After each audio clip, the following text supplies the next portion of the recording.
Hello, everybody, and welcome to another sermon from the Cigar Pulpit. I'm the Bishop at the Burn, Nick, and with me, as always, it's Gator.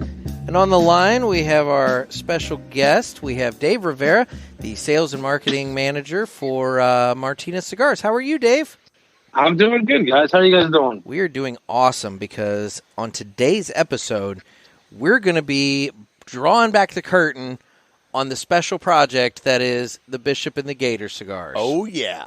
So, Nice. For everyone who's been following my Instagram this weekend, you know that we did get in the test blends from Martinez Cigars for the Cigar Pulpit cigars, the Bishop and the Gator. Yep. And so we got to try those over the weekend, kind of formulate up some thoughts. Dave was on Facebook Live with us. FaceTime Live. Yep. FaceTime. Yep. And so we got to try those.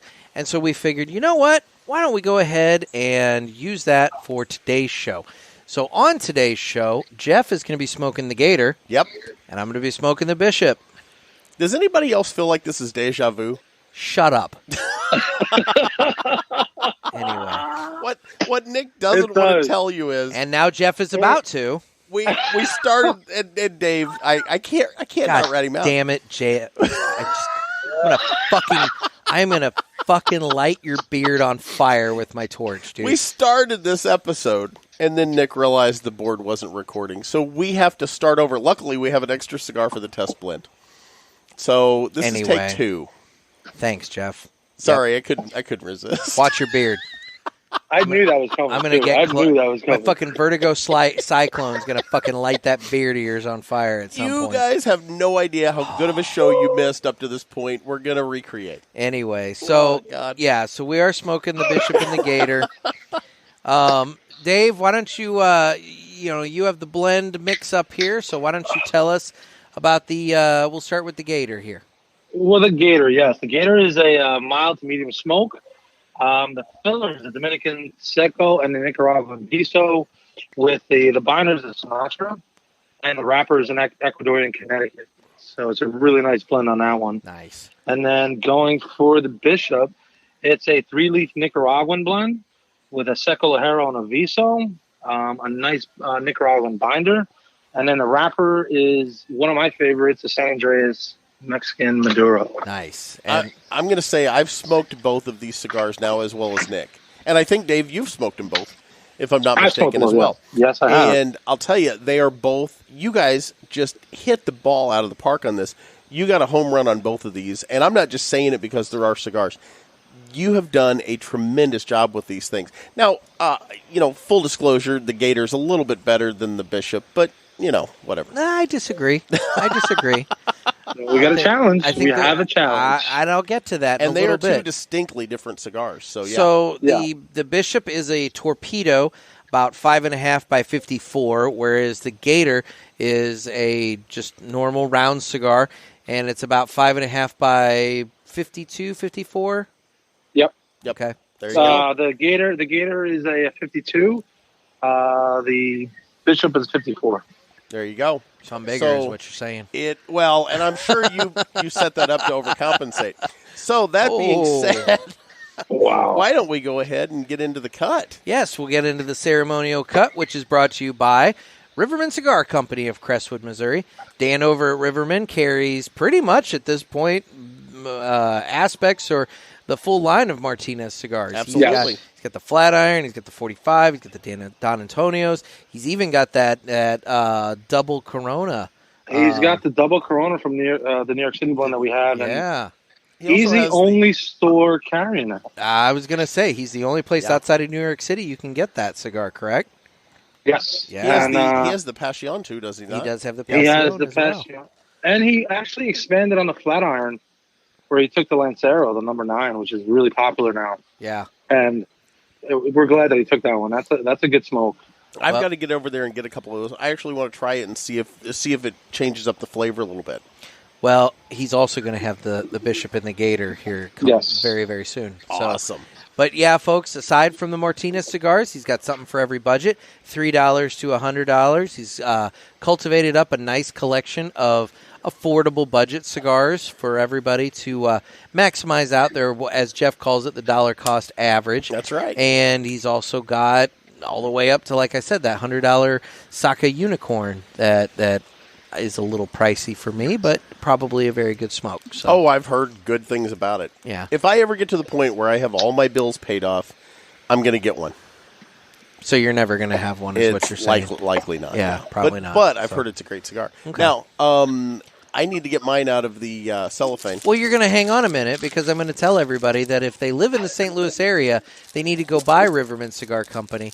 Or if you live in an area where you don't have a brick and mortar, Dan over at Riverman can do mail order. So you can just call him up, and he'd be happy to put together a nice package and mail it out to you, and that way you can get your cigars. So for everybody, make sure you give Dan at Riverman Cigar Company a try. And by the way, Jeff, I'd like to point out, as you're taking your cigar out of the cellophane, these cigars didn't come in cellophane. So did you put yours into cellophane just for that gag? Yeah. Okay. Okay. He wanted to be part of the process. That's one of the steps in finishing off. Sack of crap. What was this? This is a Oliva, Connecticut Reserve 6.5 by 44 Lonsdale cellophane. It took there. some doing to get that in there too. I would imagine so. Yeah, you know? I don't know how you guys do that because it was really hard. Well, you're trying to jam a 52 ring gauge cigar into a cellophane that was made for a 44 ring gauge cigar. So I've got a lot of practice trying to fit something big into something small. Anyway, so with that, we'll go ahead and cut the cigar. So we'll give this thing a cut here. So mine's a very nice, dark-looking cigar. Like I said, we have the Torpedo, which is relevant because, since mine is the Bishop, you have to V-cut this. You got to V-cut it, and when you do, it's not time to cut the cigar. It's time to anoint the Bishop. Ooh, right. So you put the little Bishop hat. Yeah. You know, when you cut it, it's delightful. It's just delightful. And if let's say you're missing a chess piece, you can just put it on the board and take place of one of the bishops. Precisely. I like it. So now that we've cut this, Jeff, what are you getting on the cold draw there? Okay, so the thing I like about this, it's got a little bit of a fruit or a dried fruit flavor to it, and it's also got that taste or that smell of like fresh cut hay. Okay. I know you didn't grow up as a farm boy here. I did not. There is nothing better than a fresh cut field of hay, just getting that alfalfa hay, getting that smell off of the field after it's cut. Okay. And that's what I'm getting on this cigar. Okay. Does that bring you back to your childhood? A little bit. I'm going to tell you, dude, we used to build a monument to straw every year. We would bale straw, we'd bale clover hay, alfalfa, and we would fill our barn up at least sometimes 10 or 11 rows high. And like it got to the point where the barn, you started worrying about the structural integrity of the building because you had so much weight you were putting in it. Yeah, those were the days. Interesting. You've never worked a day in your life if you haven't baled hay. I'm just saying. I haven't. Oh, so. I need to get. No, tell you what, I find somebody square baling. We'll go out and I'll let you throw a couple of bales, and you'll see what I'm talking about. No, I'm good. I'm good, having never worked a day in my life, if that's the case. I'll tell you what, though, there was no better way to grow up. Okay. Yeah. Well, over on the Bishop here on the cold draw, I get a similar kind of dried fruit sweetness. Not heavy. It's not there. The prevalent flavor on this thing, beef jerky. It is. It's beef jerky. And when we opened up the packs the other night, Nick's like, "What are you smelling this?" And I smelled it, and I'm thinking, beef jerky, but that can't be right. But it was. It was beef jerky. These things smell like beef jerky, and they're amazing. Is that, and Dave, would that be from like the different mix of tobaccos, or what would bring that out? It's almost like a rich smoky flavor it has. I think it's been just the moisture a little bit gives off that little flavor. That scent. It could be the Nicaraguan. I really couldn't put it down on what it was. Well, that's and that's something to point out. So when we're smoking these test blends, Jeff's have been sitting for about a month, correct? Yes. Yeah. Yep. And mine have really only been rolled like 2.5 weeks ago, maybe 3 weeks ago. Yeah, I was going to say 2.5 weeks about. Yeah. Yep. So and I'd like to point out that when Dave sent these to me, he did say, when you get these, you're gonna have to let yours sit at least for about a week in the humidor just so they can continue to dry out a little bit. Screw that. And I knew that was going to be very difficult. So I'd like to thank the United States Postal Service for their inept job at sending these through the mail, because Dave mailed them out on a Wednesday, and I didn't receive them until the following. And when I say the following, I don't mean 2 days. Like a week and a half. I mean the following Friday of the next week. So basically, the United States Postal Service took care of letting my cigars sit for a while. Maybe it was God intervening to let them age a little bit. I don't know. Yeah, well, you know what? We paid for 2-day shipping, so that was a good way of getting it. You got screwed. You need to look into a refund there, buddy. So true that. Yeah. So anyway, I got to ask real quick, what are you getting on the cold retro hail? it's still beef jerky. Yeah, and but you are getting it. Yeah, I have to admit. Yeah. I have to. Well, it's such a prevalent flavor, man. Yep. It's hitting. It's that beef jerky kind of hitting all the senses. Yeah, it's just there. And with mine again on that cold retro, you're getting that kind of fruity, maybe a dried fruit like a raisin, and again that fresh cut alfalfa hay. I love it. I absolutely love it, Dave. I'm gonna go ahead and light this guy up because I'm dying to smoke this thing. So go ahead and light this up. So now, Dave, I'll definitely let Jesus know where you guys are. He did a great job on this. Oh, I would expect really nothing less from Jesus. Now, Dave, Yes. are you smoking either one of these as you're I'm sitting there? smoking Bishop as we're sitting here right now talking. Nice. I had the Gator early this morning. You were teasing the hell out of me with this cigar before you sent it, man. You're just like, dude, Jesus just smoked that. He said it's fire. And then, like, you know, then you had it, and it was just, like, amazing and all this kind of stuff. So. Yeah. And we've smoked both of these now. Yes. Like Nick and I, we both smoked our own that night. The next day, we traded off and tried each other's. I've smoked two full of mine. This is going to be the third full one. And then I smoked one of yours, and vice versa here. Yep. So and you actually liked I like yours. Gator yours is as well. good. I would say yours is good. And Dave, the way you said you smoked them is the right order. Mine is more of a morning midday cigar, and Nick's would be more of a late afternoon or evening cigar. Yeah, I would say that. Yeah, I would say that, Jeff, your cigar, it's mild, but it's mild plus. Yes, or a very, very, very light medium. Yeah, absolutely. Whereas I'd say mine is probably, by the time you get through it all the way, I'd say mine is kind of a medium plus. It's not a bold cigar, but it's kind of a medium plus.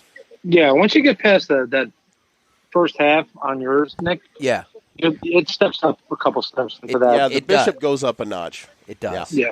So let me say, we had a better lead into this when we tried it the first time, but I'm going to go ahead and take us there anyway.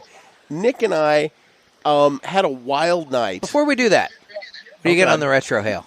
Okay, let's do. Okay, you're right. What do you get? What do you get on your retro hail there? Jeff's doing his retro hail, puffing. Ooh, that's smooth. Yeah, that is a smooth. It's a smooth retro hail, and I've had that on all of them that I've smoked now. Dave, is that? Would you say that's? Oh, and Nick's head just exploded on his. Oh my! That's Nick's retro, definitely. Yeah. So. Yeah, you talk about yours. Okay. He's a little verklempt. So, Dave, would that be about right on mine? Have you've done the retro hail on the your retro Gator. is nice and smooth. You get a lot of the notes coming out of that retro, which I thought was great.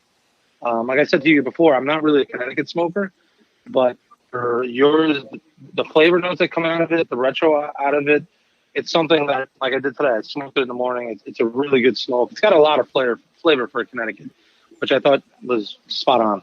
And then on Nick's, I think there's a touch more pepper. Yeah, there's a bit more pepper. When I told Dave what I wanted for my cigar, I said I like a nice, flavorful but strong cigar, and I said, and I kind of want something in it that's going to kick you in the nuts. Yep. And where the masters at Martinez came through on this cigar, the cigar itself, once you light it, what I'm getting off the cigar as I'm smoking it normally, it's kind of an earthy smoke. It's a very earthy smoke. It's like I said, it's a strong medium. Yep. You know, little bit of pepper, but not a whole lot in the first half. It's a really earthy smoke. But where that kick in the nuts comes in is the retro hail. I just did it now. Yeah, I know what you're talking about. Yeah, that's where that ball kick is. And the thing about it is, what's nice about that is folks can control that experience if they want. If they don't want a retro hail, they don't have to. But if they do retro hail, and the thing is, guys, the more you do it, the better it'll get, Yeah. But retro hail, and you get so much more out of the cigar by doing so. Exactly. If you're not doing the retro hail, you're not experiencing the full experience of the cigar. Mm-hmm. Yep. And you feel it on your palate too when you take that drag of that cigar. Definitely. On mix. It just sits on your palate. It gets that tingling feel on the tongue, which is really good. It is really good. So, full disclosure, I have smoked both of these cigars, and they're both outstanding. Martinez, I'm so proud of what you guys did for us on these. And we didn't even have to do additional test blends. No. Out of the gate, these things were both exactly what we were looking for. Yeah, I know we talked in the past about how you guys were going to send us multiple, and we were going to talk about this and what we liked about this one and blah, blah, blah, and go through the process. We didn't have to go through the process. No. You guys nailed it. You nailed it. Out of the gate. When I gave Jesus the description you guys gave me what you wanted, he knew off the bat what he was going to do. He's like, I have Jeff's already know what he's going to do. And then with Nick's, he's like, I have some new leaves that came in. We're going to throw something together. I think we have that one down too. Then when we smoked it on Friday, I came back in on Saturday morning when he was here, and I said, we knocked it out. We don't have to do anything to it. They're happy with it. And he's like, I knew it. He was like, it's a really good smoke, and I was hoping that they would be happy with it. And I was like, they're so happy with it. We're good. I was like, these are two good cigars that we're really proud of. And we're happy to have it part of our family cigars. So Now, we're excited. And we're honored to be a part of that because Amen. These are fantastic cigars. Seriously, Dave, I can't thank you enough, and I really want you to express our thanks to Jesus and the whole crew over there at Martinez. These are fantastic cigars. Now, Dave is too kind to say this, but I'm going to go ahead and say it. The Gator is slightly better. Okay, again, I have a thought about that. But it's a challenge. It's definitely a challenge. I was going to say I have a thought about how we can determine that, but I'm gonna hold off for a moment. Fair enough. So all right. So back to our story. Before we get into a little bit more detail about these cigars, Jeff, you had a story. I have a story. Of course you do. So Nick gets the cigars, and he's like, oh my God, I've got the test blends. And he needed help moving some stuff at his office. I said, look, I'll come up tonight. We'll move the stuff, and then we'll sit down and we'll smoke the cigars. I had a shelf and a mini fridge that were the last two things in my office. Because as I mentioned on a previous cast, we're shutting down my newspaper office. Everybody's going to be working remote. So I had to be out by end of day Friday. Yeah. And so I had these two things, and they were just a little too heavy for me to handle on my own. And so Jeff came up. We got the shelf loaded. We didn't have room in the back end for the mini fridge. Of Nick's SUV. Of my SUV. Yeah. So now at this point, it's raining. We're trying to figure out what we're going to do with this fridge. And, it's a dorm fridge. It's maybe about... But it's a big dorm fridge. It is a big dorm. Yeah. Well, you got to figure, I've had this thing for 16 years, dude. Yeah. So, this is not like your, modern space-age fridge technology that takes up very little room. I mean, this is still a rather large, old-school dorm fridge. Yeah. And so... Jeff helped me out. We got it outside, and we're trying to figure out what we're going to do with it. And then he's like, well, we can put it on the hitch all on the back of my Jeep. Yes. So we did. But unfortunately, we didn't account for the fact that the base of this fridge is probably, I'd say, anywhere between 8 and 10 inches larger than the surface area of your hitch. So we had about 8 to 10 inches of this fridge just hanging off the edge. It was very precarious, guys. It was time for me to break out the redneck engineering. So he gets out these bungee cords, and mind you, I'm really disturbed at the sheer number of bungee cords that you had in your Jeep, dude. You can never have enough bungee cords, enough duct tape, or enough zip ties. Says the serial killer. So anyway, I go inside to turn in the keys. I come out, and Jeff has got, I'd say probably about a dozen bungee cords wrapped around this thing in the most janky white trash possible way. And it worked, didn't it? And I'm like, okay, well, here's the deal. If he takes a turn or a bump, this thing's going to go flying off. But whatever, we'll make it work. So he decides to follow me. So I follow because I'm thinking if this thing's going to go in the front end of anybody's car, at least I want it to be my car, not like some innocent bystander. So Dave, right? we're on the phone as we're driving, and I said, "So how are you going to explain to the insurance company that your own mini fridge flew through the front of your vehicle?" And I said, "It's not my mini fridge. Some jackass put it on the back of his Jeep. How was I supposed to know it was going to come off?" Except for the fact that I had the magnet on the front of it that was the logo of my newspaper, so I figured I'd probably have to at least reach in the wreckage and get that. But yeah, get rid of that evidence. Yeah, that would be hard to explain. Yes. Anyway, so we get the mini fridge to my house, we get the bungee cords off, and we're getting ready to take it off the hitch. And I realized, there's still some beer and whatnot in it. So we figured, let's go ahead, let's take the beer out, move it to the garage fridge, and then we'll take the fridge off the back end so we can de-thaw it, because that was the other problem, is it had a giant block of ice in the freezer. Yes. So we opened up the door, and a beer shifted and tumbled out and shattered on my driveway. Right at our feet. Right at our feet. Now, where that becomes a problem is both of us decided to do this moving in flip-flops, because nothing says safety in moving like open-toed shoes. And so this shard of glass goes in between my foot and the shoe. So I go into the garage, and I take the shoe off, and I just lightly brush the bottom of my foot with my hand and proceed to slice my finger open on a piece of glass. Now, Dave, the problem is he thought the glass was going to move. He didn't realize it was embedded in his toe. So he might as well have had like a knife in between his toes and just rubbed his hand right across it. I bled like a stuck pig. I've never seen anyone bleed like this from a tiny little finger wound. Nuts. Yeah, because if you look at it right now, it's like a pinprick, basically. But like it bled horribly that night. Are you on some kind of blood thinners or something I don't know about? No. Taking Coumadin or whatnot? No. Okay, yeah. Anyway, so we're getting this thing cleaned up in the driveway. And mind you, it's still raining, so we're out there with the push broom. My push broom handle looks like a crime scene weapon. Shovel. And the snow shovel acting as the dustpan. And so we get this thing cleaned off, put the mini fridge to the side so it can de-thaw. The next morning, my wife and I go out to the mini fridge. This is the piece de resistance. And the ice block has melted significantly to the point that we are now able to determine that in the freezer there actually was a frozen diet meal from God knows when. And a bag of my wife's breast milk. How did it taste? I didn't taste it, Jeff. Why? Because it's A, that's gross, but B, it's like, it's old, dude. It's very, very old. It's been in there at least 3 My years. son is 4. Yeah. I hadn't worried about feeding him breast milk since he was a baby. Yeah. And I was bringing him to the office. And I'm talking before he turned 1. Because by 1, he was starting to eat, actual, food and stuff, So, we're talking this thing's been in that fridge for over 3 years. Just frozen in the block of ice like Captain America. I'm sure it was still good. Yeah, I'm not convinced. Frozen in the block of ice, it's not going to freeze or burn. Yeah, let's put it this way. We tossed it. And when we saw it, she took it out of the freezer. She goes, ew. And I'm like, ew. And we throw it away. Did you ever, so when Max was breastfeeding, did you ever put any in your coffee just to try it? No. Oh, okay. No. I know people that have done that. I haven't. I know people one. that have. I know exactly who you're talking about, actually. Yeah.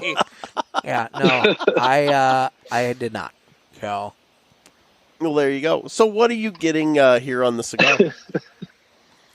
On the Bishop? Yeah. Like I said, it's Breast earthy. milk. Yeah, it's not breast milk. earthy and 3-year-old breast milk. Breast milk. Yeah. No, you can add that to your chiclets and cantaloupe there you over go. there, Jeff. Yeah. No, yeah. It's a very earthy cigar. Little hints of pepper, and I'm just digging it, man. I'm loving this cigar so much. I cannot love the Gator enough. This is a great cigar.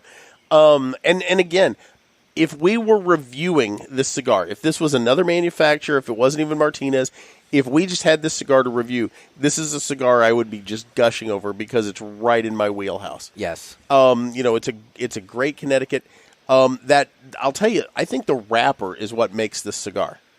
I think it brings that extra flavor note. It gives it just that little extra something. Connecticut? Or are you talking the binder, the Sumatra binder? Yeah. The The Sumatra binder. binder gives you that flavor. Yeah. The Sumatra binder is really. I'm doing that. We use the Sumatra on our Passion. Oh, okay. We love that. We love that binder. I apologize. Yeah, the binder is. I think it's what makes the cigar pop. And like Nick says, it's a little something more than a mild smoke. It's kind of that mild to medium, just a hair under medium, but it's just got a great flavor to it. And like I said, the retro hail's good and smooth on it. I mean, I can't say enough good stuff. And that's my problem with a lot of Connecticut's. I don't smoke a lot of Connecticut's, and the reason I don't is because by and large, for the most part, they're just too light for me. They're just too mild. They're not like that Bugatti that we had that time that was like smoking air. Yeah. But they're still just a little bit too mild. And everybody calls them the breakfast cigar. Well, I don't typically have a cigar for breakfast. I mean, by the time I'm lighting up my first cigar, it's at least lunchtime, if not a little later. Yeah. So I'm already kind of hitting. So I might start with like a Habano or something like that. Whereas but that Connecticut, man, the Gator, I would smoke that. I would start my day with that. Well, thank you. Easily. And like I said, we can't say enough good stuff about what you guys did on these because they're absolutely just 100% what we were looking for. Definitely. Yep. So that's great to hear. That leads to the next part of this whole discussion. Okay. Which is, Dave, where do we go from here? Well, we're starting production this week on it to get it to start going, and we have a target date for the first week of September to release this out to the public. So we're looking at the first week of September that people can go to martinezcigars.com and order the Bishop and the Gator. Oh. Yep. Now, how are these going to be packaged for people to purchase? We're going to be offering them in both 5-packs. 5-packs for the Gator, 5-packs for the Bishop. So they're going to be packaged into 5. You can get either one or the other or both. That'll be good. That'll be a nice way for people to sample them, give them a try and everything like that. And I like it. Yeah, down the road, we're going to be doing boxes once it goes into the retails. But to start off, we're going to be doing it online off the Martinez website. So you have it through us. And then once it gets out there and the popularity gets up there, which I know it's going to, then we go into the retail side. So all of you stores that are carrying Martinez cigars or are thinking about carrying Martinez cigars. And why wouldn't you be? You can also get the Pulpit cigars. There you go. There you go. Yeah. No, and the good thing is, we're starting to really get a big traction on being in the retail stores. So, this would be a perfect addition to the Martinez line. Hell yeah, it will. Because I'll promote the hell out of stores that carry our A sticks. to the men. Absolutely. You're going to get some extra plugs here with the Cigar Pulpit. So, trust me, you'll want to think about getting these in your retail establishment if you don't have them already. Definitely. And I joke about this, but I think Martinez cigars are one of the best kept secrets in the cigar world. Oh, we've talked about that before, yeah. So, no, this is. I'm excited, and folks, everybody's been asking, when can we get them? When can we get them? When can we get them? First week of September. We're looking at the first week of September for people to be able to finally try our cigars, or as Jeff likes to say, I just want people to put my stick where their mouth is. Oh, Jesus. Anyway. Well, I'm excited. This is good. This is really good news. So no, it's great. I mean, you guys, the stick. Everyone's gonna love these cigars. We've had a lot. We make a lot here. We try a lot of different things, and when this thing came on the table, when we tried these, we knew it was going to be something special. And I can't wait to get these sticks in everybody's hands and hear the feedback. And I think it's just going to be a great response from them. So I'm excited. Definitely, that's awesome. Well, Dave, since you're on with us, how about you go ahead and hang out for some Ask the Boys? I'm in. Let's go. All right, let's get into the Ask the Boys.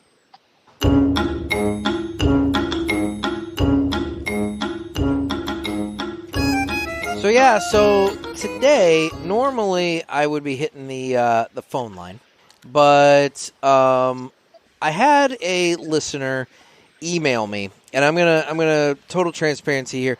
Robert Polson was the listener, and for some reason Nick did not want to ask Robert's question. He emailed me back at the beginning of July, and unfortunately, somehow or another, I just kept overlooking the email or something, and he gave me a little bit of crap on Facebook, and so well deserved. No, I freely admit, well deserved.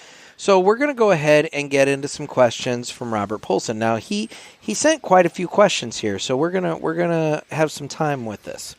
All right. So the first question, it's one that for me is very obvious, but we're going to nerd out for a minute. So Star Wars or Star Trek, and why? Do you want me to start? Yeah, why don't you go ahead and start? Star Trek, because Star Wars is a made-up religion. Star Trek is actually a vision of what the future could be. Well, I was going to... All right, I agree, Star Trek over Star Wars. Now, the reason I say that is because with Star Trek, it's like... It's different stories. I mean, Star Wars is a child story, man. It's princesses and knights and, evil people. And it's so basic. Star Wars is the same movie every time. Dressed up. And they're in there. And that's another thing. Episode 7 was the exact same movie as Episode 4. And, the prequels sucked. Anybody who... there were aspects of the Jar prequels... Jar. And aspects of the prequels were good. I mean, I thought Liam Neeson's Jedi was interesting, but, they hamstrung. He has a particular set of skills. Liam Neeson. Why did you... and then, of course, Samuel L. Jackson, which the problem there, I can't look at that and think, oh, it's whatever his character's name is. It's Samuel L. Jackson playing a Jedi. I mean, it was too... like Hollywood of casting. I wasn't into it. The other problem is the first 3, the prequels. Yeah. They shot them with new technology and everything. Why did they not keep them in the same canon? I don't know. But as for Star Trek, you've got so much going on there. It's different stories, it's different storytelling. You've got the political intrigue of all the different empires for the love of and all God. that. Exactly. I mean, it's Star Trek all the way. Let me jump in. I have one issue with Star Trek. Uh-oh. And it's going to blow Nick's mind that I have an issue with Star Trek, because I love Star Trek. Why do they keep dicking around with the Klingons? Just leave them alone. Yeah, I don't know. It's so annoying. I mean, look, the Klingons in the original 60s show were pretty basic. I mean, let's be real. They were, but they address that in Deep Space Nine when they go back into the Trouble with Tribbles episode, which is a great crossover episode, mind you. So it gets addressed a little bit with Worf. But then you come up to, what is this new one that's on CBS? You got to pay us to watch it. Oh, Discovery? Yeah, I haven't watched that yet. I tried. And they've completely changed the Klingons again. And it's like, dear God, I don't leave it alone. I don't know. So anyway, I'm a Star Trek guy. Star Wars. Uh-oh. Why? But I don't like the prequels. The prequels are it was just repeating the same story the first 3 original. The original 3 were the best ones. But I was never a Star Trek guy. I just never got into it. But the Star Wars hooked me. I'm a Star Wars guy. Captain Kirk flying around the galaxy, having sex with as many alien women as he could. Oh, the green girls. I mean, oh my God. It was just nuts, to this day, if a woman dresses up for Halloween in like green paint, like Gamora or something, I just go back to when I was a teenager, rewatching Star Trek, and they had the Orion slave girls. Oh. Yeah, it's just so much better to be in a Star Wars era than Star Trek. I don't know about that. Come on. Dude, and the ships are so much more comfortable in Star Trek. I don't even know who you are anymore. They're comfortable. How do we know they're comfortable? Oh! You can look at them. They're way more comfortable than the freaking Everybody's Millennium got their own Falcon. cabins. And, I mean, all these ships are like... The only ships that look comfortable... But Death Star alone. Come on, that's look my at that point. The thing. only ships that look comfortable in Star Wars are the bad guy ships. Yeah.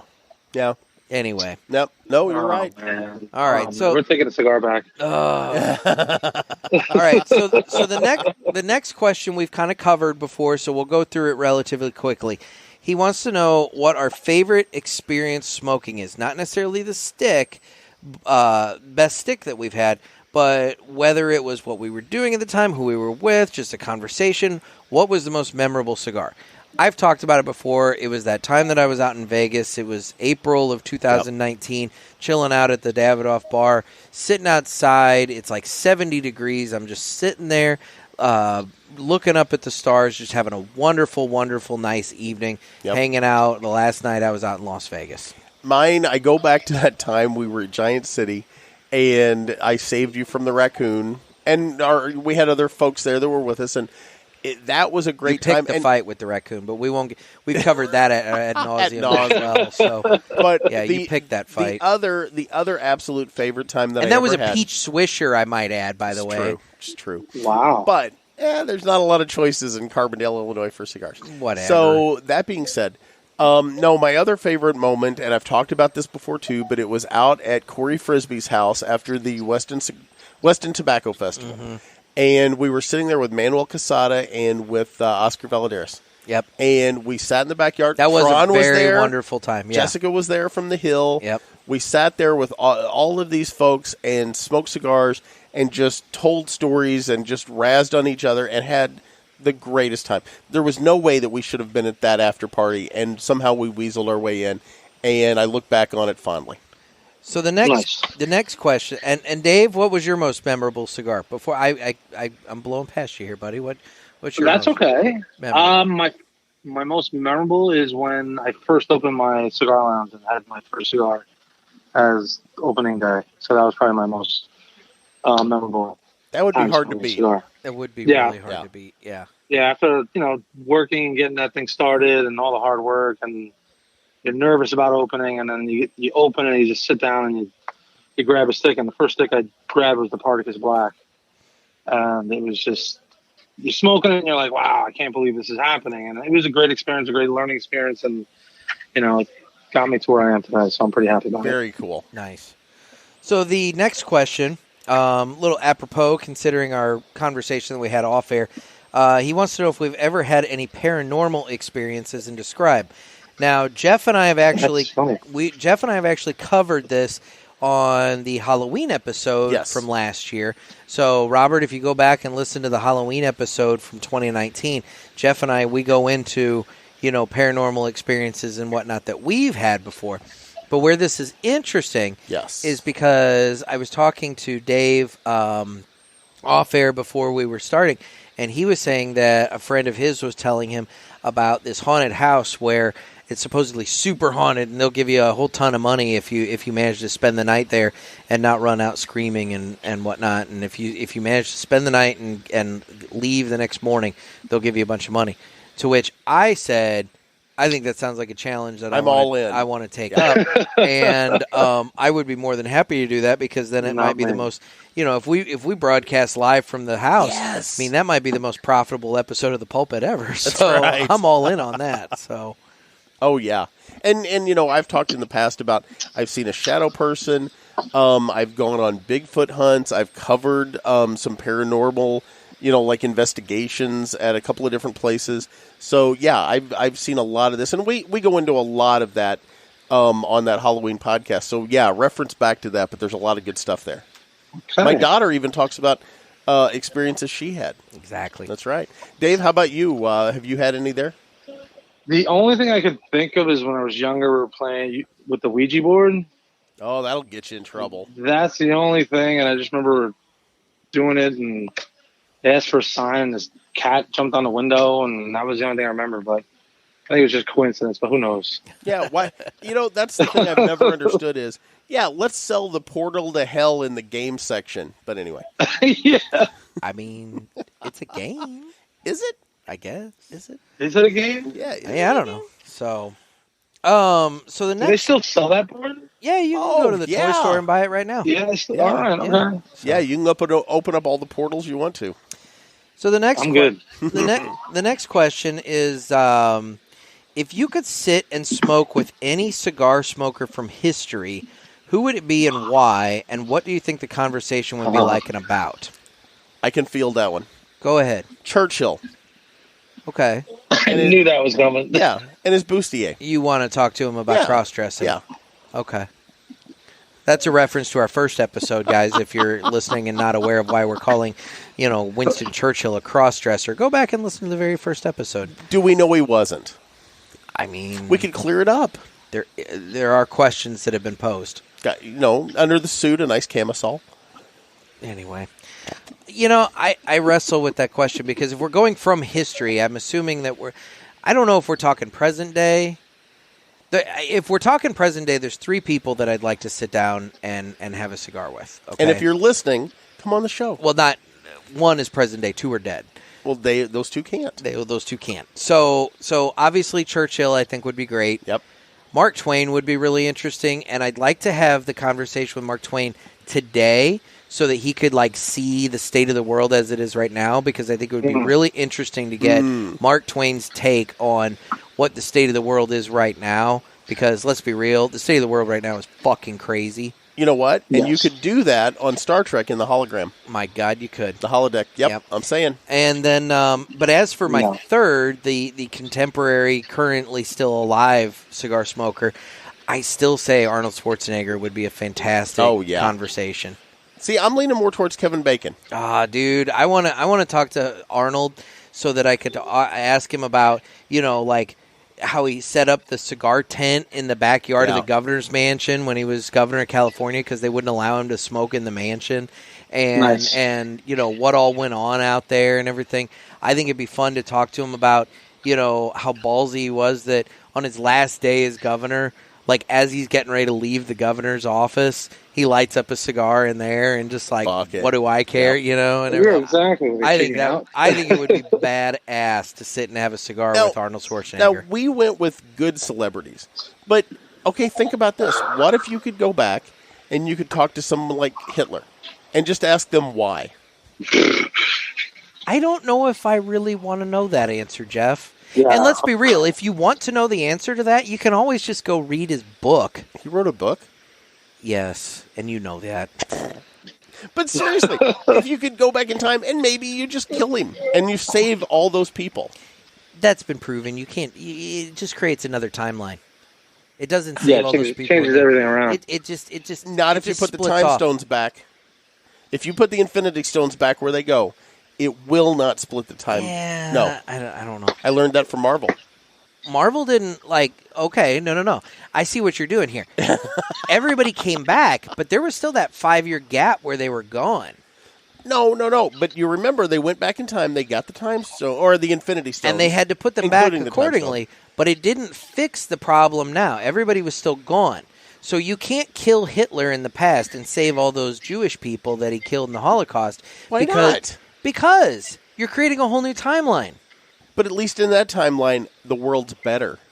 Yeah, but you still have this current timeline that you're from. Do we really want to get off into quantum mechanics right now? That's literally where you've taken us. String theory. I know. Dave, historical figures that you'd like to smoke with? A lot. Dad would be Ernest Hemingway. Oh. Just to hear all the things, all the places he's been to. And, interesting. That would be good. And alive, Mike Ditka. Ooh. Dub Bears. Just hearing. Isn't he running a women's football league now or something? I don't know. Yeah, I think so. But that would be something I talked about I think he's over the commissioner of the female football league. I had no idea. You have to look that up. I had no idea, but just hearing the stories coming out of both of those guys would be amazing. Yeah. Absolutely. So the next question is about retrohaling. Maybe if I got one more. Maybe if you went back and you talked to Genghis Khan about how he should just stay home. What? And not, invade all those countries. Just, it's nice here. Stay here. Did he smoke? Was he a cigar smoker? I don't know that. Oh, okay. He might have been a little more calm if he did. Anyway, Robert has the hardest time retrohaling. He wants advice as to how to do it. He says, I try, but can't seem to figure out how to do it. How to exhale 75% through the mouth and push the rest out the nose. This boggles the mind for me. I don't really have advice. Yeah, I don't know how to say it. You just do it. You just kind of do it. Yeah. You just kind of let half or so of it go, and then you just exhale through your nose, and it just kind of happens. I mean, and look, when it does happen, you're going to cough your guts out, the first handful of times, and as you do it, or like Nick does every time on the show. Not every time, thank you. There's some that I haven't, but it's just one of those things that you just kind of do and get through. But yeah. When I started, retro was probably one of the most difficult things for me to do. So, like you said, you just let out as much as you think you can. Just even if it's a little bit, just let it come out, and then eventually you'll start graduating to more and more. Yeah. So it's just taking your time and not overpowering yourself with too much smoke, and because you'll be choking. And also don't overthink it. I mean, it really is just breathing, Yeah. So it's just kind of one of those things. Just let 50 to 75% out through the mouth, and then just kind of just sit back and just exhale through the nose, and it'll just happen. It'll just Don't happen. inhale, though. Yeah, don't inhale. Trial and error. Not inhale. Trial and error. Yep. So, and then the final question is, he wants us to talk a little bit more about our newspapers, kind of how the sausage is made. He says it's interesting to him. Some might find it dull, but as he said, fuck it. Fair enough. So I like it. So we've talked about it before. I own a newspaper in Southern Illinois, in O'Fallon, Illinois. Jeff owns one, or multiple. Yeah. I've got a paper in Pinckneyville and DuQuoin, Illinois, in Perry County. I've got a paper in Franklin County and one in Hamilton County. Small, kind of what I would say without our newspapers, underserved from a news standpoint for sure. Definitely. Yep. As for how the sausage is made, I mean, it's one of those things where I have a very small staff. It's myself. I have a part-time person that kind of handles some of the back office work, the managing of subscriptions, kind of organizing some files, helps with some of the layout, does some billing, just kind of fields general questions from folks, puts together some of, we have to, if a legal notice is published in the newspaper, we have to have certificates of publication that are given to those entities that prove that it ran in the newspaper. She handles a lot of that stuff. And then I also have, at this point, 5 freelance reporters, and I pay them by the story. They have assigned, things that they do that they were brought on initially for. But at the same time, all of them know that they can either pitch me a story, and more than likely I'll go ahead and take it, or if I have things that need to be written about, I'll kind of pitch it to them and say, hey, I have this going on, who wants to cover it? And somebody will step up and do it. Yeah. And, mine is a weekly publication. They know that they know their deadlines. And so by end of day Monday, I have pretty much all their writing in. A lot of government meetings that we cover happen on Mondays. And so with those meeting stories, I ask them to just get those to me by early Tuesday. And then I spend all day Tuesday sitting on my computer and laying out the paper in InDesign. And so I use InDesign and Photoshop to handle all of that. And, you got to edit up the pictures, and because it's one of those things that, the photos, they print darker than they appear on the screen.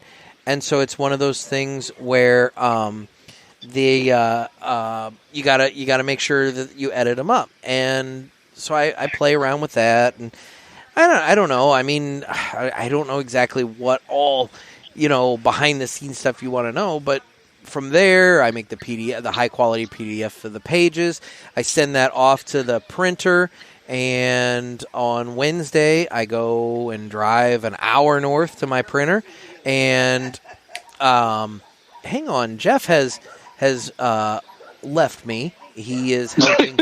Jeff is helping his neighbor round up their dog that got out, evidently. So that's all the noise that you're hearing here. Anyway, but yeah. So I swear this man, Jeff is like, guys, like the superhero. I want to. No, he's a squirrel. He sees something shiny and goes running after it, but. Anyway, so on Wednesday, I go to the printer, and I have an hour drive to my printer to pick up the newspapers, and I typically get in some cigars on the drive there and everything. I go pick up the newspaper, I bring it back, I take it to the post office, I take it all around town, and then I start worrying about next week. So that's kind of how my operation is. I'm out of breath. Yeah. Are you leaving any of that in? Yeah, because it was happening while I was talking. So Jeff, everybody just heard that you were assisting your neighbor round up a stray dog. Yeah, the dog. Her name is Dolly, and she's the sweetest chocolate lab. But every once in a while, she'll pull out of her collar, and I saw her come running around the house. And if I don't grab her, she's going to get out to the street. So I was trying to help my neighbors save their dog. And now you're out of breath from running. A little bit. Anyway. Yeah. So I just talked about my newspaper. Are you going to talk about yours at all? Oh, absolutely. Okay. I have the 3 papers. I have an editor at each. I have Pete at our Perry County paper. I've got William at our Hamilton County paper, and then Nate, who has just come back to work with us. I'm so happy about it, at our Franklin County paper. And then I have Stephanie, who's kind of a general manager, and I have a fair amount of other employees. Bevy of other employees. Yeah, Amanda that does layout, Kara that does front office stuff, Pat, just on down the line. And that being said, journalism in small town America is in real serious trouble. And I can't beg the people out there listening enough to go out and buy your local newspaper, get a subscription to it, support these journalists. Because, just in Perry County, at where I started my first newspaper, in 10 years, we exposed over $1 million worth of questionable government spending, malfeasance, or outright theft. And, a fair amount of that we actually caught, just by getting news tips and checking documents and, looking up spending. So it's one of those things where if we're not in there doing that role and that function, nobody else is going to. And I'll tell you what, the death of journalism is going to be a heyday for corrupt politicians. So that's my little bit forgotten country there. I'll tell you what, people run around, and I'm not blaming this all on the president, but every time we do a story and we, expose something, people run around screaming fake news at us, and it's just, oh God, it's so old. And if it wasn't for local journalists, dirty politicians would get away with a lot of stuff that you don't want them to, because nobody else is watching. Nobody else is going to these school board meetings and county board meetings and city council meetings, because you guys are living your life. And trust me, you want us on that wall watching out for you. Part of the problem, at least for me, has been advertising support. Yep. I mean, it's one of those things where, when you look at how much a subscription costs to a newspaper, by and large, that subscription charge does not cover the full expense of what it actually costs to deliver that product to you. A lot of that is actually supplemented through advertising support. And so with these businesses moving all their ad dollars to Facebook and Google and taking it out of the newspapers, it's one of those things that it continues to bite further and further into the bottom line, which is why, for example, I said I have 5 stringer reporters. I don't have an actual full-time person on my staff anymore. And it's because, quite frankly, budgetary-wise, we had to rework it and get rid of an actual full-time reporter and just replace with freelancers. And it's unfortunate, but it's the way it is. So, well, and I don't know. I'll say this: we had an event. It was probably a year and a half ago, and they decided that they were not going to run an ad this year in the paper, and they were doing everything on Facebook. And the event came and went, and a lot of people missed it because but see, you live in it. But I'll say, your market's different than mine. You live in an area where, in terms of news sources, you guys are like the big dog in the area. Whereas for me, living, my town is 14 miles east of St. Louis. I mean, I'm like right in the St. Louis metro area. And so for me, you have multiple TV channels, you have radio stations, you have multiple newspapers, but then you also have a higher population using all of those social media channels and whatnot to where, they can put out an event on Facebook and, maybe they're not going to get as many people, but they're still going to get a decent number of people. And for them, that makes them happy. So, no, I have more competition than you do. One of the biggest things that people don't understand is, let's say you have 1,000 followers on your business Facebook page. You're only going to reach maybe 17, 18% of those people when you put a post out. 16 to 18. Yeah. Facebook only serves your post to 16 to 18% of your actual follower count. Really? Yeah. Yep. You have to then turn around and pay to boost that post to everybody in order to make sure your audience fully sees it. Yeah. And it's one of those things. So when these businesses put out a post saying, we're having a sale, that's great, but less than 20% of your actual full follower account is seeing it. Yeah. And one of the things that happens that I see a lot is there may be an event that happens, and it's out of my area, and it's not something that's advertised in my newspaper, but the event happens, and I see it the day after it's over, or I see pictures of it that night after it happened, and I'm thinking, well, I would have went to that. Yeah. So that happens a lot. So there is no real good way to do that. Plus, the people that are abandoning Facebook right now in droves. That's the other thing. Yeah, you have full generations of people that aren't doing Facebook. I mean, you go to any high school at this point, pull those kids, find out how many of those kids are actually using Facebook, and I'll guarantee that number dwindles every single year of kids that come through the Facebook is for the parents and the grandparents at this point. Yeah. Kids are going to Snapchat and TikTok and whatever else. And, so if you're having to do online marketing, you're having to not only maintain your presence on the prior platforms, but if you want to hit future generations of consumers, you have to now be expanding into other areas. And each platform brings its own set of complications and different uses. I mean, with Instagram, it's very picture-based. Facebook, it used to be text-based, then it kind of went picture. I'd say at this point, video or something else or article links, is anybody but the president using Twitter anymore? I mean, because I don't know anybody that uses Twitter. Twitter is a very regional product, I've noticed. Like, people up in Chicago. Twitter's more of an East Coast, West Coast type of thing. I don't think it's more in the center of the States. Big cities, like Chicago. There's a lot of people out of Chicago that use Twitter, Jeff. But at the same time, down here in our area, no. Twitter is non-existent down in our area. So it's one of those things that Twitter is not a universal platform in that regard. No. I mean, Twitter is pretty much just like people just want to just spew off stuff no matter what it is. It could be about any topic. It's just like, okay.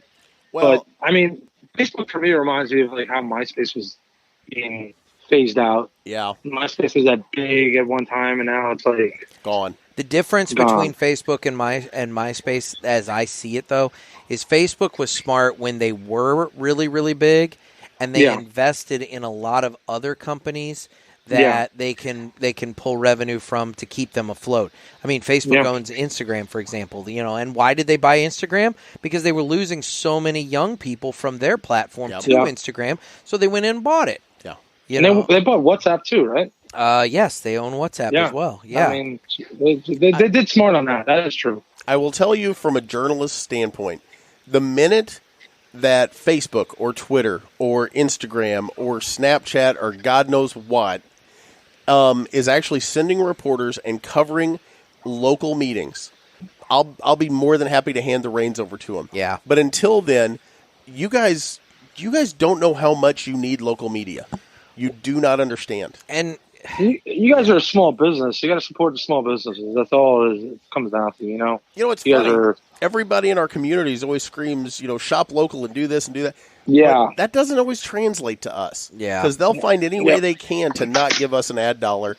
And let's be honest, in at least in my area, and I would say in Nickstown as well, we're the place that you're going to reach the most people.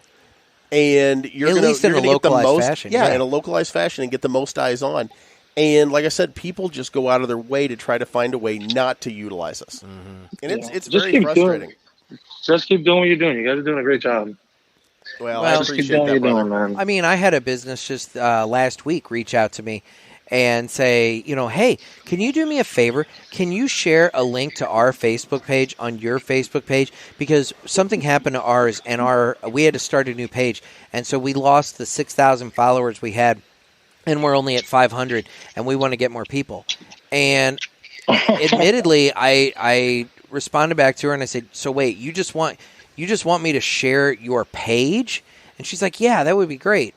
And I never got back to her because, quite frankly, it's like, why do you want me to do that? All that's going to happen is you're going to do a run around me, and you're asking, me to share your page so that you can promote stuff to everybody, so you don't need me anymore. Yeah. And not to mention that they've never ran an ad. And then there's that too. It's like they've never once run a single ad with me or anything like that. So it's like, I'm going to be honest. When Nick called and said that to me, my response was, fuck them. Yeah. That's the thing. I mean, look, I will be glad to work with someone who works with me.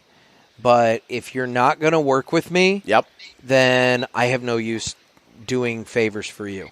I often tell people we take care of those that take care of us. Exactly. So, and that's how business should work. Anyway. Yeah, it's all about networking and helping each other out, not just saying, listen, I mean, we get it here. There's people that come in and they say they want to blend a cigar and do their own line. But then you start to realize what they're trying to do. They're trying to get as much information that they can possibly get and take it to the next level wherever they're planning on doing. So you just got to be cordial and just all right, yes, we'll talk to you. But, you can't give away the chef's secret every time. Amen. Exactly it. Well, Jeff, I love that question, by the way. So thank you. That was a good question. I think we've touched on that enough. So, folks, you can get your questions to the Ask the Boys segment. And obviously you can email them to me at nick@cigarpulpit.com. And maybe send me a message telling me that you sent him an email. Anyway, but don't worry, I have a friend that's going to be calling soon. I was going to say, so that brings up the Cigar Pulpit hotline. We do have the Cigar Pulpit hotline where we will play the messages left on that. So call the Cigar Pulpit hotline. It's area code 863-874-0000.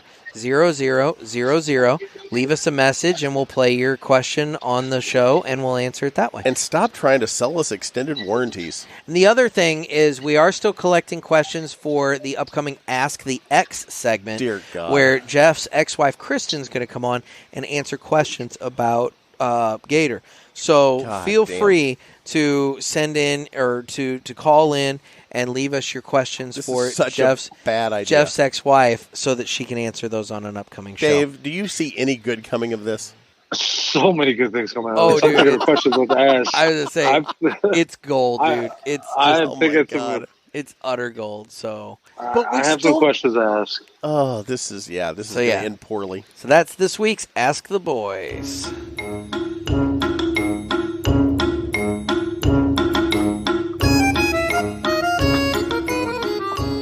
So, you know what time it is now? Time for a giveaway.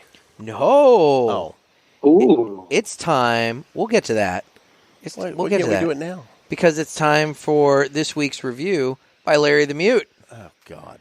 So. Oh, Larry's here? Yeah, Larry's here. Say hi, Larry. Hey Larry. Right, nice to meet you. Nice to see you again. So, Larry's got a special. Why do you encourage him, Dave? Larry has a special cigar to smoke today. Oh, really? He actually has a 3-pack, all right? So this is the White Owl Fireworks 3-pack, all right?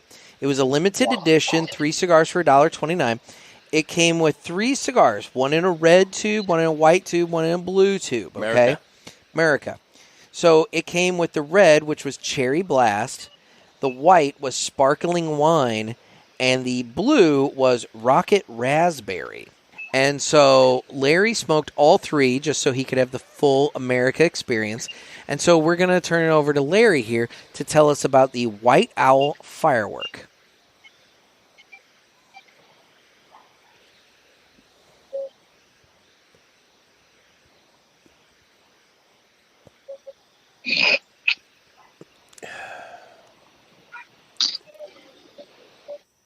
Wow. How long are you going to let this go? God, Dave, why do you encourage him? Come on, you got to give Larry his due, though. I was going to say, man, this guy smoked 3 White Owl cigars, different flavors, just so that he could come on this show and talk about it. And you're just being such an ass. Epically. You say you want to support the little guy, and the guy's here, doing his thing. I mean, dude, he's putting in the man hours. Epic. He's stupid. Putting in the man hours. Larry, go with the Bishop. Larry, go with the Bishop. I'm just saying. Larry's gonna like the Gator. This is just, aren't you, Larry? This is embarrassing. Yeah, see there, he's telling me it's number 1. Yeah, with his middle finger. So yeah, this is embarrassing for you, Jeff. I don't know. Well, then. I mean, I like the guy, but it's an audio podcast. I get it. So. No, I don't think you do. Now can we do our giveaway? Yeah, so how about we go ahead and do the weekly giveaway, which features cigars from Martinez Cigars. So we have a nice. Yes. Imagine that. We have a nice prize pack here that contains a nice variety of cigars and lets people experience the Martinez line as it currently is. Does not include the Bishop and the Gator just yet. I was just gonna say, eventually the giveaways are gonna include the Bishop and the Gator in there. So that's gonna be awesome. But for right now, it's just a nice sampling of what they currently offer. So, folks, you can get in on the weekly giveaways by signing up for our yearly newsletter. Our newsletter on cigarpulpit.com. And Jeff's giving me crap because I've only put out one newsletter. But, COVID. I mean, let's be real. Stuff's happened and whatever. And I have when was the last time that newsletter came out? End of March. Of this year? Yeah. That's not so bad. Yeah. I mean, really? Every quarter. It's really not It's every bad. quarter. Considering it was a monthly newsletter. Here's the problem, though, with that, Dave, is we did miss the quarter because April, May, June went by. We're now in the next quarter. We're in August. So we're not even a COVID, quarter. COVID. And that's the thing. Things happened, we missed it. It's, it's such as life. But anyway. Hey, but in our defense, it was free. Look, I'm not blowing up anyone's inbox. Let's put it that way. I'm going to sell that list the minute I get it. And that's why you're not going to get it. So anyway, so all you got to do, just go to the website, sign up for the newsletter. And once you do that, you're on the list. As long as you're on the list for the newsletter, you're in the list for possibly winning the prizes. So with that being said, this week's winner. And the winner is? Rich Mellott. Mellott. Malott? Rich Mellott or Mellott. He goes by Morg Inc. on Instagram, and I know that. Morg, yeah. I know that because he has it in his email address. So, so Rich, you have won the prize pack. All you got to do, you got to reach out to me by Monday of next week, and just send me an email at nick@cigarpulpit.com telling me I'm the winner. Send me your mailing address, and we will be glad to get this pack of cigars in the mail to you. And for the last 3 winners who have reached out to me, I do have your packs ready, and they have been delivered to the post office. So at this point, it's in God's hands. Be watching the mail, and then when dealing with the post office, it's true. It is in God's hands. So hopefully you get your packs from me quicker than I got my pack from Dave. But whatever. Anyway, but you'll be just as happy. It's true. So we haven't talked about butts today at all, but I think we should go ahead and talk about My Monthly Cigars. That's true. We do normally lead into the My Monthly Cigar ad with talking about Jeff's shit or something like that, but we really haven't touched on that story shit at all. But anyway, so My Monthly Cigars is a premium cigar subscription service where you can get boxes of cigars sent to your door every month. We get the Robusto box, and it's 4 cigars for $30. They also have the Presidente box, which is 8 cigars for $50. It's 2 of everything that's in the Robusto box. And both the Robusto and Presidente box are covered by the MSRP guarantee, which states that the total MSRP of the cigars in the box is guaranteed to meet or exceed the price of the box. So for July, what did we do the math on July? Like 42, I think. $42, $43. Yeah, somewhere in that range. For a $30 box. But, if you're doing the Presidente box, it's like 38. What was like $34, $36 savings. So you're saving more money by spending a little bit more. So it's good. I gotta say, Nick over there does one hell of a job. Yeah, he really does. You see what he's offering, and he's offering something. There's something that if you're getting into smoking or you want to try something without spending that money, and he gives you that chance, and you get to taste all these different smokes. The packaging is amazing. He's a great guy. He does a really good job about it. I couldn't be happier working with him in terms of what we do things and with you guys. But if you have a chance to get a subscription for My Monthly, coming from us, go do it. I tell friends about it all the time. It's a really great gift for somebody, and you can't go wrong. He does a wonderful job. I can't say anything else about it. We always talk about supporting small business. And let's be honest, he's online, but he is a small business. He is. Yeah. I mean, he assembles all these boxes in his basement and packs all the cigars in the envelopes himself. I mean, he is a small business. It's a family business. It is. It is. So we were talking about it the other night. I was asking him, how is it? How do you do everything? And he was explaining it to us, and I was just amazed. I'm like, wow, you do everything out of your house, by yourself. Your son helps you. He's on the son helping him. And if you're talking about a small business growing from the bottom up, he's a perfect example. I mean, I have nothing but wonderful things to say about him and what he does. And go support him. That's all I can say. Well, absolutely. For folks that want to support him and sign up for My Monthly Cigars, make sure you use offer code PULPIT, PULPIT, and that gets you free shipping on your first box. It also gets you 20% off any of the items in their online store, because they have an online store where they sell cigars and accessories and that sort of thing. And, using that offer code, you save a little money, and it lets Nick know that you heard it here on the Cigar Pulpit. Absolutely. Wait a minute. There's no code for the buffer? Huh, I got to talk about that one. There should be a code for the buffer. That just makes it go really, really slow. Really slow, yeah. Just type in bad command or file name. Yeah, that's how you do that. Or you just don't record. Yeah. Exactly. Yeah. All right. That was a good shot. I like that. Lord. Hey, you like that one, huh? Man, am I glad Nick was running the soundboard. That's all I'm saying. Yeah, because it would have been your fault. Yeah, it wasn't you me. would have been free. Wasn't me this time. So, back to the Gator and the Bishop. Mm-hmm. I'm down literally to the nub, and I don't want to give up. Dave, you guys did such a good job on the cigar, and I can't thank you enough. We're happy to do that, man. Definitely. And I'll say that I did finish mine just a little bit ago, and I have lit up. Actually, I lit up a Martinez, the double Corona, the New York blend, actually. Look at you. So I've been smoking that Keeping it in the family. Keeping it in the family. And, but as for the Gator, dude, I mean, you're right. By about the halfway point, that pepper creeps in on you on the actual smoking experience. So you get that nice blend of the earthy flavors with the pepper and everything. That retrohale on the back half. I didn't do it on the cask because I didn't want to just hack my lungs up. But you're talking about the Bishop. Yeah, the You're Bishop. talking about the Bishop. Yeah. The Bishop. I mean, the I just retrohale on the did Bishop. a retrohale on the Gator.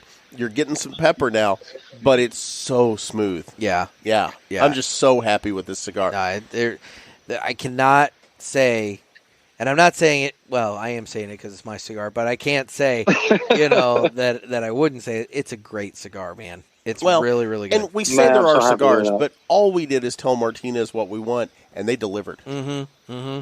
Again, I can't stress enough it's Jesus working with these blenders, the tobacco he picks out, knowing able to just capture the flavors that someone wants when they're making a blend with us. He's just top notch. It's incredible to see. I mean, his father's taught him the tricks and the trade of the business, and I'm kind of honored to be part of this and being able to see it every day. And man, I couldn't be happier being here. And he does a wonderful job, and we're excited about where we're going to go. And yeah, I'm glad you guys are part of this. And TPE is one of those things that I keep saying back is like, it's got us a lot of connections. And one of the connections that he gave us was you guys. And man, we're stoked. No, I agree. And the thing about it is, COVID has taken a lot of the air out of the room this year. I was actually just saying to Jeff earlier that 2020, when you look back at it, it's going to be the lost year. It's going to be, nothing really good happened in 2020 and everything. But I'll say that there have been some really good bright spots. TPE some rays of was an amazing experience for a lot of reasons. But you're right. It kind of got us more than just an Instagram messaging kind of relationship and everything. It kind of put this whole project in motion. And before it's all said and done, there's going to be 2 really great cigars available for everybody to try that I highly recommend everybody do. So, folks, make sure you go ahead, you go to martinezcigars.com right now, bookmark it, set an alert on your phone for, maybe 7th of September-ish, somewhere in there. Let's say September, 7th or we'll go somewhere in there, September 7th, somewhere in there that you can go over there, have that alarm set so that when that alarm goes off, you'll know it's time for me to go buy the Bishop and the Gator. Absolutely. And I'm going to reference another podcast here. Uh-oh. And I hope you don't mind me doing this, Nick, but I'm going to. I was listening to the Cigar Authority, and I think it was maybe Saturday's or last Saturday's episode. I'm not sure which. But they were talking about the one question you get in a cigar lounge. And they were talking about how right now it's like, what's new? And how in 6 months or a year from now it's going to be what's good. And I'll tell you right now, and I'm not just saying this because there are sticks, if you get a hold of these sticks, they're what's new, and they're also what's good. Yeah. Yeah. Definitely. Yeah. Well, and that's all credit to Martinez, guys. Dave, you guys just did a phenomenal job on these things. I'm glad you guys liked it, and it's like well, and we're excited. Go ahead. No. That brings up a really one question that some folks might be having. The reason that question gets brought up about what's good and everything, and why that question is going to shift to what's good and not what's new, is because of all the predicates and the substantial equivalence and everything having to do with the FDA come September. So, Dave, in terms of the Bishop and the Cigar, Bishop and the Gator, should anyone have any concerns related to that? No, we should be good with everything going in. We should be fine. It's under one of the predicates that we do have, so we should be good on that. That's awesome, folks. This has been a jam-packed episode of the Cigar Pulpit. Yeah, we're looking to plant our flag and make that Martinez family bigger than what it is now, and we're open right now for everyone to join this Martinez family. So come on, let's do this, and we're ready to make some news here. And again, just to finish up, the Bishop and the Gator are going to be available sometime around the first week of September, guys. So bookmark Martinez Cigars. Yeah. That's going to be the exclusive place to get it out of the gate. And then it will later be introduced into brick and mortars around the country. Exactly. Yeah. Love it. Well, Dave, seriously, man, thank you so much for coming on. This has been great. I love the cigar, and I couldn't be any more excited about everything coming into the second portion of this year. Well, thank you for having me on again. We talk a lot of the times, and we're excited about this. We're excited to have you guys part of the Martinez family. I mean, you're literally part of the family. You're in our line of cigars. It's going to be in the case here. It's going to be in our website. So you're stuck with us forever now. So let's do this. Well, Jeff's that creepy uncle that we don't talk about. We'll just invite him over for Thanksgiving. Exactly. Yeah. You just can't let him be around the kids. I like to talk about politics and smoke cigars at the table. So yeah. Oh man, having you guys on here is a dream, and we're happy. And let's do this, guys. Get on there, be a part of this. So let's get this going. Definitely. Well, Dave, thanks so much. Thank you, brother. Jeff, thank you, guys. You have anything else for the betterment of the cause? One thing I do want to say is he does have something. Max Smoke Shop is now in litigation. Oh, with yes. Palo Alto. And good. All I have to say is save Max. Yes. I hope Max is successful in their litigation, because honestly, they got hosed, and that's bullshit's what it was. 85-year business that doesn't deserve what they're dealing with. So. Nope. And unfortunately, they're having to spend money on lawyers and all that, but Max. Sometimes you got to do what you got to do. So, amen. Anyway. Yeah, let's save them. That's it. That's all I wanted to throw in. Well, with that, this has been another sermon from the Cigar Pulpit. I'm Nick. I'm Gator. And that's Dave. Thanks, everybody. Take care, guys. See you, brother. Stay safe and stay smoky, everyone.